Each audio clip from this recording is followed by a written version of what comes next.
Hari ini kita belajar dari dua tokoh, Daud dan Saul. Kita belajar dari kebenaran firman Tuhan di dalam 2 Samuel pasal yang ketiga ayat yang pertama. Peperangan antara keluarga Saul dan keluarga Daud berlarut-larut. Daud kian lama kian kuat, sedang keluarga Saul kian lama kian lemah. Anda perhatikan bahwa yang namanya peperangan keluarga Saul dan Daud berlarut-larut. Saya berpikir bahwa bukan hanya keluarga Saul dan Daud, hari-hari ini pun banyak terjadi peperangan di antara keluarga. Ya gara-gara warisan lah, gara-gara tidak merasa dihormati lah. Tetapi intinya peperangan berlarut-larut, perseteruan berlarut-larut. Tetapi hari ini saya mau sampaikan bahwa kenapa Saul kian lama kian lemah, Daud kian lama kian kuat. Apa rahasia? Kita melihat yang pertama, kita melihat dari Daud. Daud kalau ada masalah dia cari Tuhan. Nah, ini rahasianya, ini kuncinya. Daud kalau ada masalah dia cari Tuhan. Jadi kekasih Tuhan kalau ada masalah, cari Tuhan. Cerita kepada Tuhan, curhat kepada Tuhan. Karena ternyata rahasia kenapa Daud kian hari kian kuat karena ada masalah dia cari Tuhan. Kita lihat di dalam Mazmur pasal yang ke-34 ayat 5 firman Tuhan katakan, Aku telah mencari Tuhan, lalu Ia menjawab aku dan melepaskan aku dari segala kegentaranku. Kita belajar dari kebenaran firman Tuhan pada waktu Daud mencari Tuhan. Tuhan menjawab dia, lalu melepaskan Daud dari segala kegentaran dia. Sama halnya dengan kita, dengan saudara, dengan saya. Pada waktu kita menghadapi yang namanya kegentaran, pada waktu yang namanya kita menghadapi masalah persoalan, lalu kita mencari Tuhan, lalu Tuhan menjawab kita dan melepaskan kita dari segala kegentaran kita. Cari Tuhan. Lalu bagaimana dengan Saul?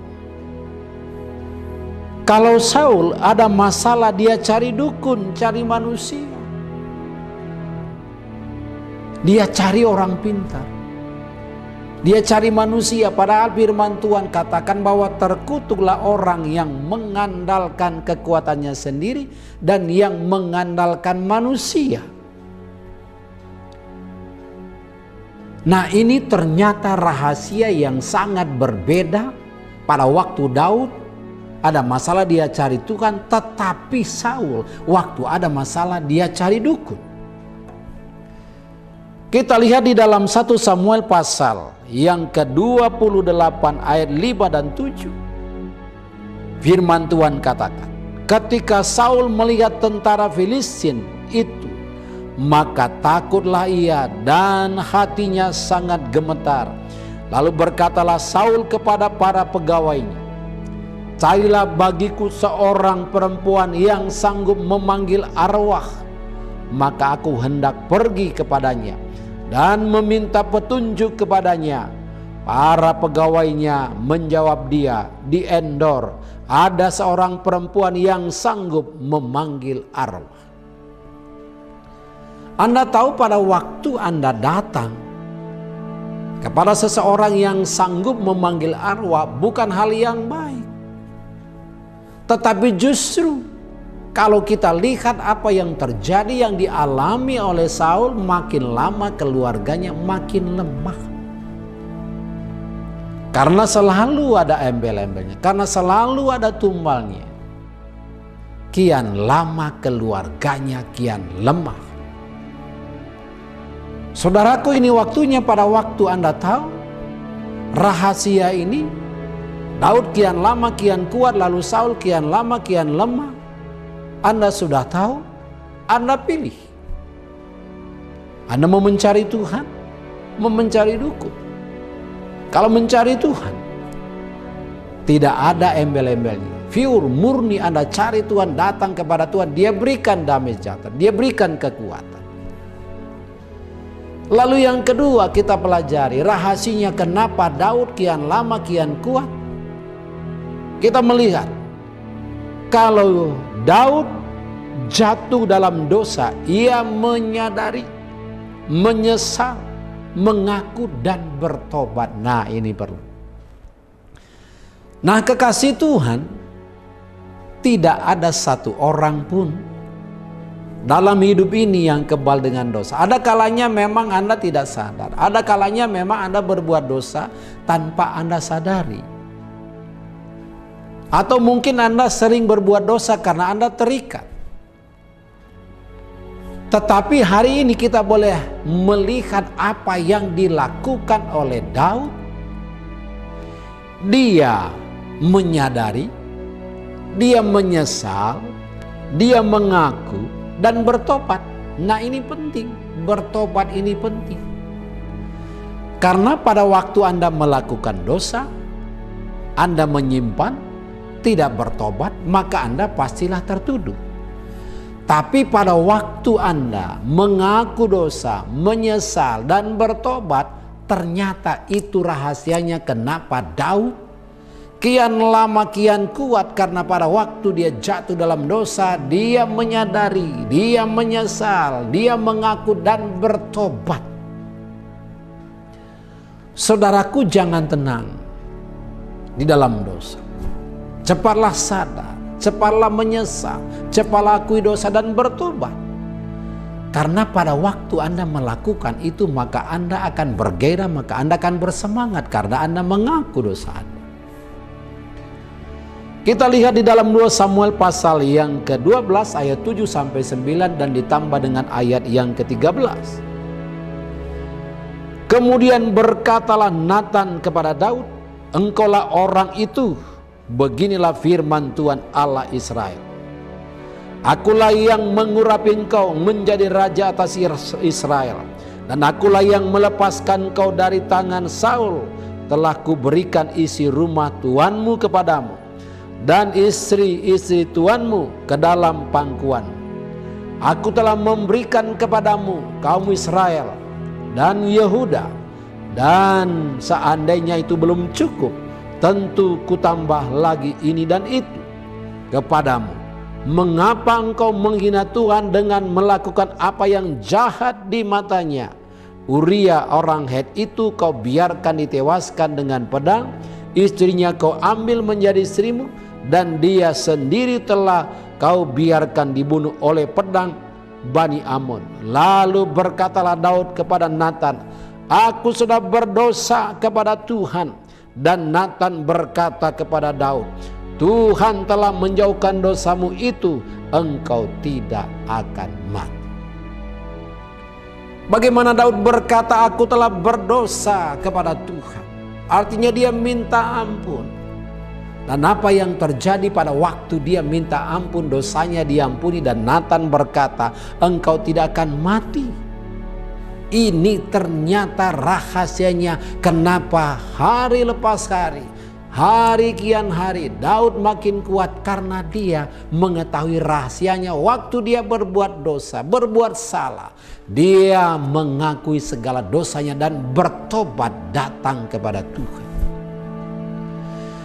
Tapi bagaimana dengan Saul? Kalau kita belajar dari Saul, kalau jatuh ke dalam dosa, cari kambing hitam, nyalahin orang lain. Kalau dia berbuat dosa, cari kambing hitam, nyalahin orang lain. Ya, kita lihat peristiwa bagaimana yang terjadi di Taman Eden pada waktu Adam dan Hawa jatuh di dalam dosa. Maka mereka itu saling menyalahkan. Yang pertama itu Adam berkata, istri yang kau berikan tempatkan ini yang bikin saya berbuat dosa. Lalu istrinya juga berkata, gara-gara ular ini. Bukankah sering sekali kita cari kambing hitam? Apa salahnya kalau kita berbuat dosa selalu mengaku dosa dan minta ampun? Tapi sering, dan yang lebih parah lagi, kita sering berkata, ini gara-gara iblis nih godain saya nih. Itu sebabnya kenapa saya jatuh dalam dosa. Iya, Anda jangan nyalahin siapa-siapa. Anda kan sebenarnya punya keputusan untuk kalau Anda misalnya berbuat dosa, Anda segera datang mengaku seperti Daud. Tetapi Saul cari kambing hitam. Dalam 1 Samuel 15 ayat 24, berkatalah Saul kepada Samuel, aku telah berbuat dosa, sebab telah kulangkahi titah Tuhan dan perkataanmu. Tetapi aku takut kepada rakyat, karena itu aku mengabulkan permintaan mereka. Bayangkan, awal-awalnya dia bilang bahwa aku telah berdosa sebab Tuhan telah kulangkahi titah Tuhan. Tetapi bayangkan nih, tetapi karena aku takut kepada rakyat, karena itu aku mengabulkan permintaan mereka. Nah ini, tetapinya ini yang bikin pengakuan tadi jadi rusak segala-galanya. Itulah sebabnya kenapa Saul kian lama kian lemah. Karena apa? Kalau dia berbuat dosa, cari kambing hitam, nyalahin orang lain, nyalahin rakyat. Nah, kekasih Tuhan, saya mau sampaikan kebenaran firman Tuhan hari ini. Pada waktu Anda berbuat dosa, jangan seperti Saul yang cari kambing hitam. Nih gara-gara mami nih gara-gara papi nih gara-gara anak-anak saya jadi berbuat dosa begini. Nah, ini namanya cari kambing hitam. Bertobat dari hal itu. Lalu yang ketiga, nah ini sangat luar biasa. Kenapa Daud makin hari makin kuat? Yang ketiga adalah Daud ketika dia mendengar firman Tuhan langsung menerimanya, langsung meresponinya. Ya Tuhan, ini buat saya. Jadi kalau Anda mengerti rahasia kenapa Daud makin hari makin kuat, kita lihat.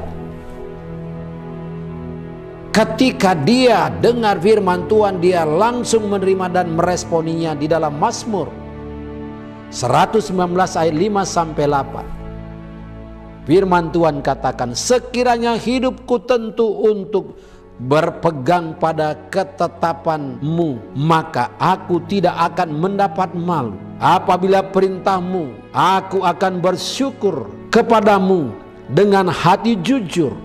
Apabila aku belajar hukum-hukum-Mu yang adil, aku akan berpegang pada ketetapan-ketetapan-Mu. Janganlah tinggalkan aku sama sekali. Aku berpegang kepada firman-Mu, berpegang kepada titah-titah-Mu, melakukan kebenaran firman Tuhan. Wow, luar biasa. Ini yang dilakukan oleh Daud. Tetapi apa yang dilakukan oleh Saul? Saul ketika dia mendengar firman Tuhan langsung menolaknya. Tuh. Bukankah banyak hari-hari ini waktu dibagikan firman Tuhan, wah ini mah bukan buat saya nih, buat si orang itu, buat ini, buat itu dan sebagainya. Padahal seharusnya kalau kita tahu bahwa itu firman Tuhan, kita langsung terima, kita langsung responi, pegang dan lakukan. Karena firman Tuhan katakan bahwa orang yang mendengar dan melakukan firman Tuhan, maka dia akan menjadi kuat. Dia sama halnya dengan mendirikan rumah di atas batu. Kalau ada angin, kalau ada badai, rumah itu tetap kuat karena didirikan di atas batu. Dasarnya kuat. Waktu kapan? Waktu mendengar firman, waktu melakukan firman, waktu meresponinya. Itulah yang dilakukan oleh Daud. Anda ingin kuat? Dengar firman Tuhan, respon, lakukan itu. Kalau ingin kuat. Kalau Saul dengar firman Tuhan langsung nolak. Udah dapat firman Tuhan langsung nolak, nggak mau dengar, langsung tutup telinga, pura-pura bahwa itu bukan buat dia, tapi sebenarnya itu buat dia. Nah, jadi kalau Anda dengar firman Tuhan, kalau ingin kuat, langsung respon, langsung terima dan lakukan. Dalam 1 Samuel pasal yang ke-15 ayat 24 dan 26 firman Tuhan katakan, berkatalah Saul kepada Samuel, aku telah berdosa, sebab telah kulangkahi titah Tuhan dan perkataanmu, tetapi aku takut kepada rakyat, karena itu aku mengabulkan permintaan mereka. Tetapi jawab Samuel kepada Saul, aku tidak akan kembali bersama-sama dengan engkau, sebab engkau telah menolak firman Tuhan. Sebab itu Tuhan telah menolak engkau sebagai raja atas Israel. Bayangkan, udah dapat firman Tuhan, selalu nih Saul ini begini ya, di atas ini enak. Tapi firman Tuhan katakan bahwa kalau ada firman Tuhan dia langsung menolaknya. Tuh, langsung menolak. Jadi dari poin ini, 3 poin yang saya sampaikan, Anda bisa memahami kenapa Daud kian lama kian kuat, kenapa Saul kian lama kian lemah. Anda sudah tahu rahasianya, dan saya berharap jangan Anda lalaikan apa yang saya sampaikan, supaya keluarga Anda, supaya Anda kuat hari lepas hari. Tuhan Yesus memberkati. Haleluya. Amin.